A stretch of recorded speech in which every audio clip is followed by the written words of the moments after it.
Welcome to a multiverse of imagination. As we rewrite the stories you thought you knew. Previously on G.I. Joe Martial Law. 6 of the G.I. Joes have been displaced in a world where G.I. Joe is evil and Cobra is good. While making their way through the warped reality, Shipwreck and Beachhead were captured by the tyrannical G.I. Joes. The remaining Joes found themselves allies with an unlikely faction, Cobra. The newly formed team devised a plan to swap Roadblock and Lady Jaye with their evil counterparts in order to free their allies and get info on the plans of a new machine being developed by this world's G.I. Joe, a mass device. Meanwhile, Beachhead and Shipwreck face defiantly against an interrogation by Supreme Leader Duke and Dusty. Issue 3. Infiltration and Escape. Lady Jaye and Roadblock, wearing the guise of their counterparts, infiltrated the G.I. Joe outpost to gather intel. As they stepped inside the base, adopting the personas of their captives, the air buzzed with uncertainty. The boundaries between friend and foe blurred as the two Joes navigated the precarious landscape of deceit and infiltration. Their ultimate goal of stopping these twisted G.I. Joe's plans hanging in the balance. Mercer's frustration simmered beneath the surface as Cobra Commander continued to defend the Alliance. Seeking to quell Mercer's growing dissent, Cobra Commander devised a plan to rebuild trust. With a calculated decision, he had said to Mercer, "You will be in charge of observations and communication from the upcoming mission. Keep a close eye on the Joes to ensure they do not betray us." Mercer reluctantly accepted the role. Cobra Commander, recognizing the fragile nature of their alliance, addressed Mercer directly. "You are vital to our success, Mercer. Do not underestimate the value of our collaboration." Mercer was torn between duty and personal conviction. The seeds of dissent sown within his mind began to take root. A contemplation of defection, a notion once dismissed, now danced on the edges of his thoughts. The path ahead was uncertain, and the decisions made on the upcoming mission would undoubtedly shape the destiny of Mercer and the delicate alliance with the displaced Joes. As the two undercover Joes made their way through the outpost, tension gripped the infiltrators. Lady Jaye and Roadblock navigated the familiar, yet unfamiliar terrain, shadows of their counterparts cast upon them. Every interaction with other G.I. Joes was a precarious dance, each step laden with the risk of exposure.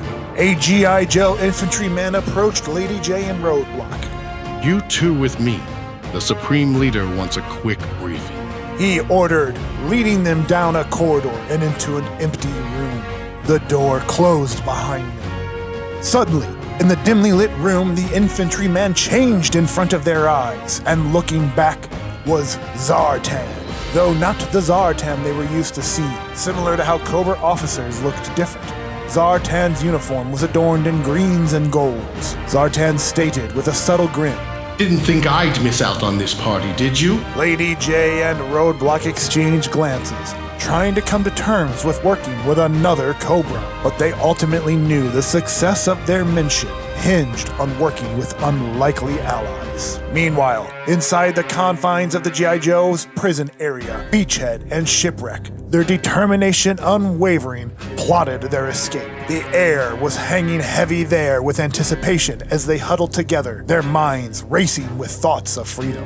"We can't wait for rescue, Shipwreck. Beachhead whispered urgently, his voice tinged with urgency. We need to take matters into our own hands." Shipwreck nodded in agreement, his eyes glinting with determination.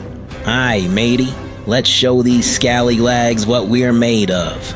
Their resolve solidified. The two Joes braced themselves for action. Moments later, the sound of approaching footsteps echoed through the corridor, signaling the arrival of their captor. Bazooka entered the prison area, a tray of food in his hand. His imposing figure loomed in the doorway, a silent sentinel of their captivity. "Here comes lunch," Bazooka grumbled, his voice gruff and indifferent as he approached the cell.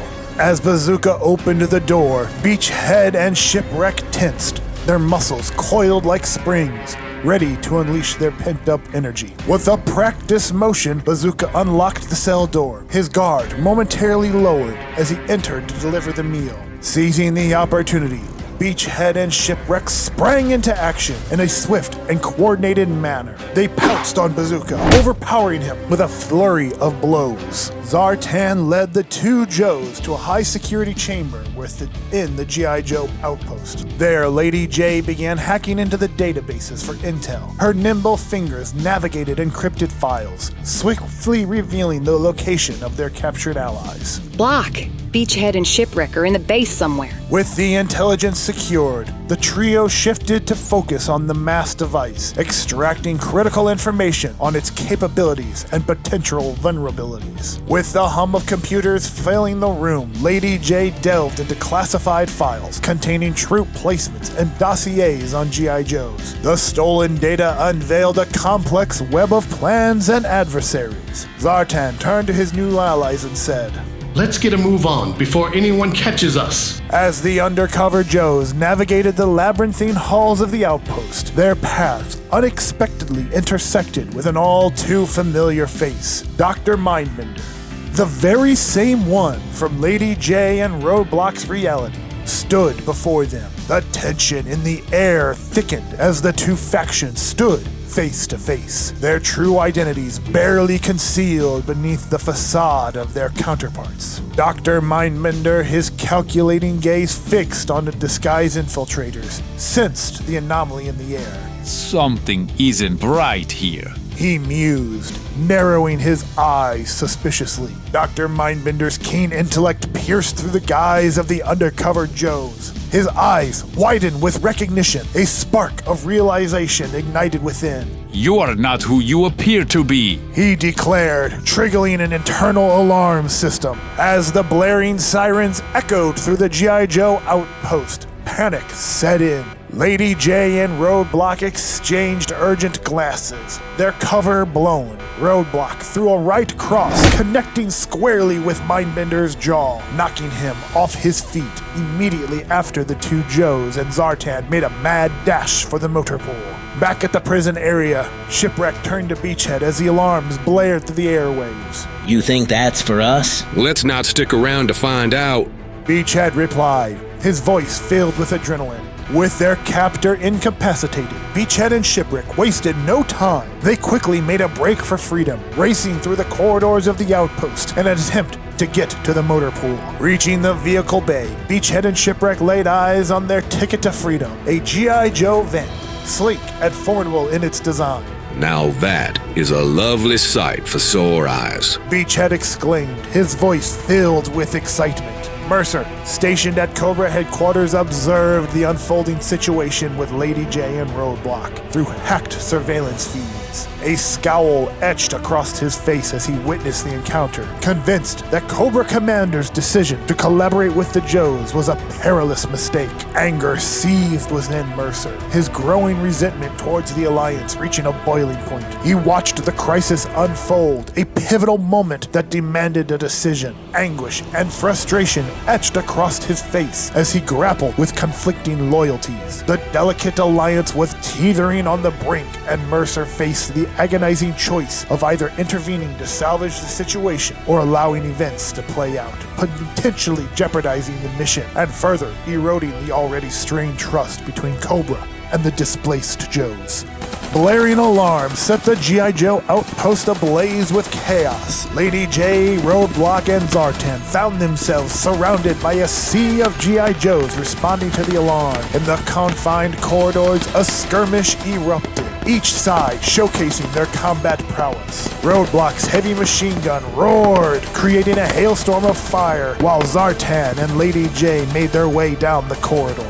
As the skirmish intensified, the Joes and Zartan fought their way through the outpost's defenses. Each move, each strike, with a testament of their determination and skill. The echoes of gunfire and clashes resonated through the corridors as they carved a path, finally arriving at the motor pool. Lady Jaye pointed across the room to a vehicle. RB, let's make for the vamp. Lady Jaye ran to the driver's side, and just as she was about to leap in, another, clad in a sailor's uniform, beat her to it. To her surprise, it was none other than Shipwreck.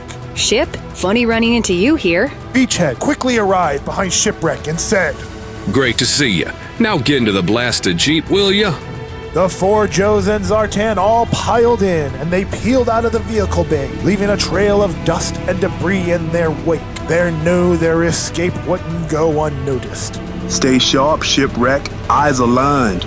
Pursuers lurk. We're in a bind. Roadblock yelled, his voice barely audible over the roar of the engine. Sure enough, behind them, a now conscious Bazooka rallied his comrade Alpine to pursue the fleeing Joes with gunfire blazing.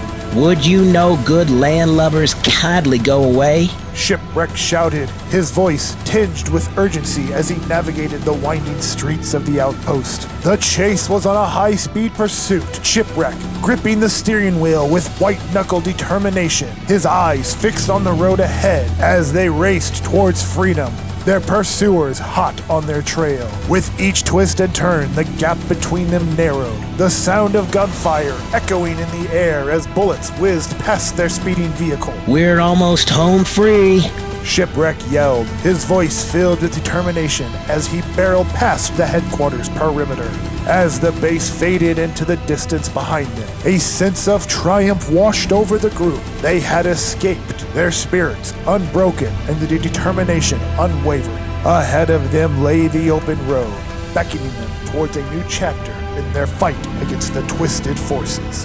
After the chaos, Mercer's gaze was locked onto the monitors, and a decision crystallized within him. This alliance was a powder keg ready to blow. As the skirmish within G.I. Joe's headquarters subsided, Mercer seized a moment of chaos to slip away from the war room unnoticed. His conflicted loyalties had finally reached a breaking point in the clandestine escape. Mercer made his way to the G.I. Joe headquarters. Arriving at the doorstep of Supreme Leader Duke, Mercer declared, I'm defecting from Cobra. Whatever you want to know about him, I'm your guy. The weight of his decision hung in the air, a seismic shift that set the stage for future developments. To be continued.